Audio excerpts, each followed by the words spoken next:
하나님의 말씀 마태복음 3장 말씀입니다. 마태복음 1장, 2장은 예수님의 탄생에 대한 증언입니다. 그래서 누가복음과 더불어서 예수님 탄생에 대한 이야기가 같이 나와 있는데요. 자, 1, 2장에 그 예수님 탄생 이야기가 나온 다음에 갑자기 훌쩍 시간을 30년쯤 건너뛰어 가지고 이 3장에서 그때라고 하는 말로 다시 예수님 이야기가 이어집니다. 자, 오늘 말씀 그때, 이 그때라고 하는 이 표현은 구약에서 특별한 시간이 왔음을 나타낼 때 사용된 그런 표현이었어요. 그러니까 지금 뭔가 특별한 일이 드디어 벌어지고 있다는 것입니다. 자, 오늘 우리가 나눌 그래서 말씀 첫 번째로는요, 내 삶의 의미는 예수님께 있다 하는 것입니다. 예수님께 내 삶의 의미가 있어요. 마태는 요한의 사역을, 세례 요한의 사역을 한마디로 이렇게 정의합니다. 2절 말씀이죠.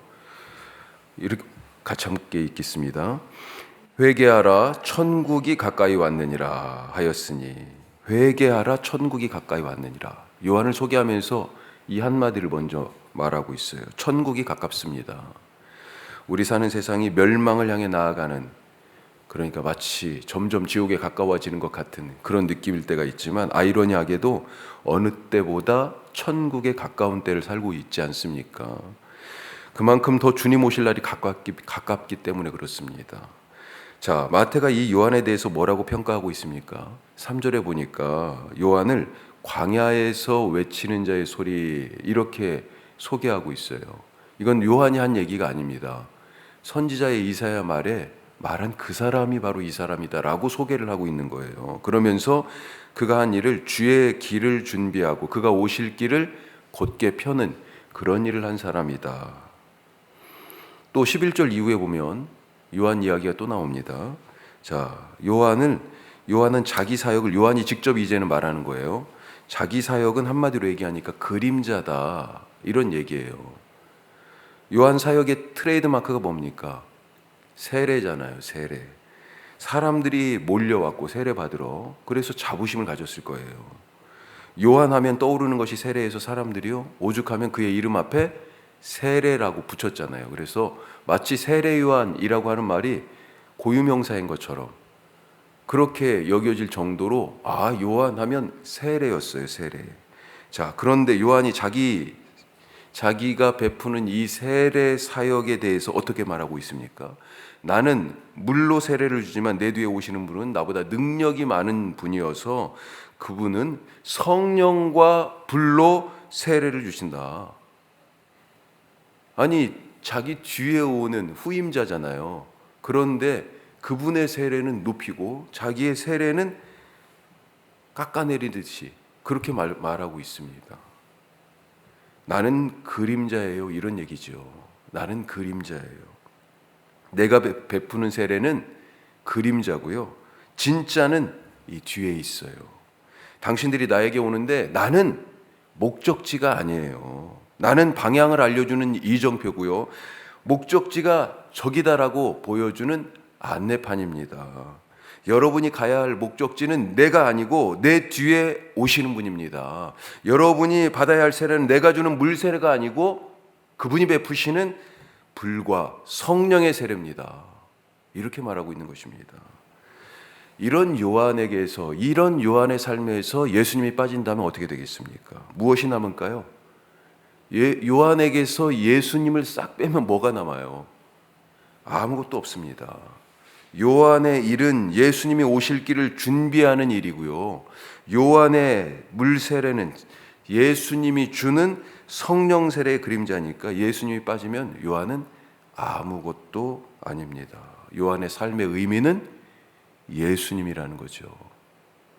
오늘 우리의 삶에서 예수님이 빠진다면 어떻게 되겠습니까? 오늘 고백하실 수 있길 바랍니다. 내 삶의 의미는 예수님께 있습니다. 나는 예수님이 없으면 아무것도 아닙니다. 누군가 나에 대해서 얘기한다면 뭐라고 얘기할 수 있어요? 요한에 대해서 사람들이 얘기할 때, 아, 세례 요한, 이렇게 얘기했듯이 그 세례가 뭐예요? 예수님이 오실 길을 준비하는 길이잖아요. 누군가 나에 대해서 얘기할 때, 아, 예수님으로 말할 수 있는 그 사람으로 살겠습니다. 오늘도 이렇게 고백하며 주님이 전부라고, 주님밖에 없다고, 주님 없으면 나는 아무것도 아니라고, 그런 삶을 살아가시기를 주님의 이름으로 축복합니다. 자, 두 번째로, 회개 없이는 천국도 없다. 회개 없이는 천국도 없어요. 제 아이들이 어릴 때 그때 양평에 계시던 저희 장인 장모님을 이렇게 찾아뵙고, 그리고 밤이 돼서야 서울로 돌아왔었을 때입니다. 자, 밤에 이제 늦게 돌아왔는데, 그런데 집에 와서 집을 들어가려고 보니까, 주머니를 만져보니까 왜 그랬는지 하여튼 알 수가 없는데, 같이 키에다가 이 열쇠를 묶어놓지 않은 거예요. 열쇠가 없는 거예요. 열쇠가. 집 열쇠가 없어요. 지금이야 다 거의 다 뭐 디지털 도어락이잖아요. 열쇠 없이. 그런데 그때는 열쇠가 다 있었어야 되죠. 내 집인데도 못 들어갑니다. 천국이 왔는데도요, 못 들어가는 그런 사람들이 있어요. 요한이 지금 아주 중요한 비밀을 하나 알려주고 있잖아요. 천국이 가까이 왔다. 천국, 다른 말로 하면 우리 집입니다. 우리가 본향 이런 표현도 쓰잖아요. 원래 내가 태어난 곳, 내가 있어야 할 곳, 다시 돌아갈 곳, 우리 집이에요. 천국은.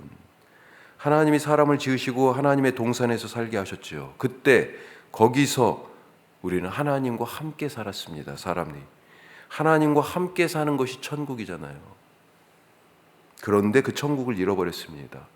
우리 스스로 이제는 하나님 말씀 없이 내가 결정하고 판단해 살겠다고, 그게 선악과를 먹은 사건이잖아요. 그래서 그렇게 교만해서 스스로 탕자처럼 집을 나왔습니다. 그런데 요한이 알려줍니다. 지옥과 같은 이 세상에 드디어, 그때 그랬잖아요. 드디어 놀라운 일이, 드디어 천국이 가까이 왔다. 천국이 왔다고 알려주고 있어요. 어떻게 해야 합니까? 우리가 예수님이 자기 목숨으로 우리 죄값을 대신 치르시고 주신 이 천국에 어떻게 해야 들어갈 수 있습니까? 어떻게 해야 집 나갔던 우리가 아버지 집에서 하늘 아버지와 함께 살 수 있어요? 오늘 회개하라고 아주 단순하고 짧게 말씀하시잖아요. 회개하라. 그리고 이 회개에 대하여 두 가지를 가르쳐 주십니다. 자, 첫 번째로 뭘 가르쳐 주세요? 자기 죄를 자복하라. 자기 죄를 자복하라고 하세요. 사람들이 요한에게 나오는데 어떤 모습입니까? 요한이 뭐라고 얘기하고 있어요? 이 장면들을 마태가 뭐라고 얘기하고 있어요? 6절입니다. 자, 6절 같이 해요. 자기들의 죄를 자복하고 요단강에서 그에게 세례를 받더니, 요한에게 나오는데 그 나오는 모습을 지금 나와서 있는 그 모습을 지금 한마디로 얘기하고 있는 것입니다. 자기 죄를 사람들이 나와서 자복하는 거예요. 그리고 그 죄를 자복하는 자들에게 요한이 요단강 물에 푹 집어넣는 거죠. 우리는 물을 뿌려서 이렇게 세례를 베풀지만 원래는 흐르는 물 속에 쑥 들어갔잖아요. 그래서 침례교회, 미국 같은 경우는 장로교회가, 미국 장로교회가 교세로 따지면 한 10번째쯤 되고요. 남침례교회가 대세예요. 침례교회들은 가보면 침례탕이 있잖아요. 목욕탕 같은 물을 받아놓고 그 속에 쑥 들어갑니다. 우리도 세례를 사실은 침례로 베풀면 더 좋겠어요. 하여튼 물속에 쑥 들어가요. 사람들이. 누가 들어갑니까? 죄를 자복하는 사람들. 왜 이들이 자기 죄를 자복했습니까? 죄를 자복했다는 말은 내가 틀렸다는 말이잖아요. 내가 맞다는 사람은 회개할 수 없습니다. 왜 자기가 틀린 줄 알게 됐을까요? 말씀을 들었기 때문에 그렇습니다. 사람들이 나와서 세례 요한의 입에서 나오는 그 회개의 선포, 단순히 그냥 회개하라가 아니었어요. 그걸 다 요약하니까 회개하라는 말씀이었다는 거고요. 그 회개의 말씀을 듣고 자기의 죄를 깨닫고, 내가 죄인입니다, 내가 틀렸습니다, 죄를 자복하고, 그리고 그 의미로 요단강 물속에 머리끝까지 들어간 것입니다. 나는 죽었다고 얘기하는 거죠. 말씀을 들어야 죄를 죄로 깨닫습니다. 죄를 자복하는 일은 말씀을 듣는 데서부터 시작한다. 자, 또 한 가지 회개에 대해서 오늘 말씀이 알려주는 한 가지 더는요, 행동에 변화 없는 회개는 허상이다. 세례를 받기는 했는데 행동에 변화가 없는 자들이 또 오는 거예요. 요한이 그것을 보고 분노합니다. 요한에게 와서 말씀을 듣고 죄를 자복하기도 하고 심지어는 지금 요단강 물속에 쑥 들어간 거예요. 그런데도 불구하고 삶의 변화가 없어요. 세례까지 받았지만 행동의 변화가 없어요. 아무 소용이 없다는 것입니다. 그래서 회개에 합당한 열매를 맺으라. 회개에 합당한 열매를 맺으라. 도끼가 지금 나무 뿌리에 이 도끼가 놓여 있다는 겁니다. 이제 곧 회개의 열매가 없으면요, 예수님도 열매를 찾았잖아요. 성전에 들어가시면서 무화과 나무를 보시고 열매를 찾으셨잖아요. 열매 없는 나무 어떻게 돼요? 도끼가 지금 나무 뿌리에 놓여 있습니다. 열매는 뭐예요? 회개에 합당한 열매가 있어야 돼요. 세례를 받은 것, 죄를 자복하는 데서 나아가서 회개에 합당한 열매가 있어야 된다. 왜 회개에 합당한 열매가 없을까요? 자기 죄를 자복한 게 아니고, 자기 죄가 아니라 남의 죄를 물고 늘어졌기 때문에 그런 것입니다. 그런 점에서 우리가 죄에 대해서 얘기하고 죄에 대해서 고발하고 그러면서 자기 죄는 감춰놓고 남의 것을 자꾸 들추면서 나는 회개했어라고 착각하는 경우들이 있어요. 올해는 예수님과 함께 하시면서, 더욱 함께 하시면서, 나는 예수님 없으면 아무것도 아닙니다. 내 삶의 의미는 예수님입니다. 그렇게 고백하실 뿐만 아니라 말씀에 비추어 나를 살펴서 죄를 자백하고 변화된 삶의 열매로 주님을 더욱더 닮아가는 천국, 하나님과 함께 누리는 그 기쁨 가운데 살아가시는 올 한 해 되시기를 주님의 이름으로 축복합니다. 기도하겠습니다. 오늘 우리 두 가지 말씀 같이 보았습니다. 내 삶의 의미는 예수님께 있다. 또 회개 없이는 천국이 없다. 우리가 이 말씀 기억하면서 주님이 말씀대로 살게 하여 주옵소서. 우리 기도하시고, 올해 우리 어제 말씀 들은 것처럼 세상에 심겨진 하늘 씨앗, 무엇이 하늘 씨앗이에요? 우리에게 말씀이 있어야 우리가 세상 가운데 심겨질 때 우리가 하늘 씨앗이 되죠. 주님, 말씀 붙들고 살아가는 그런 교회, 그런 성도, 나의 삶이 되게 하여 주옵소서. 우리 기도하시고 그런 사역들과 그런 공동체로 우리를 세워주시옵소서. 우리 다 같이 교회 비전을 위해서 말씀과 오늘 들은 말씀과 말씀을 붙들고 기도하겠습니다. 기도합시다.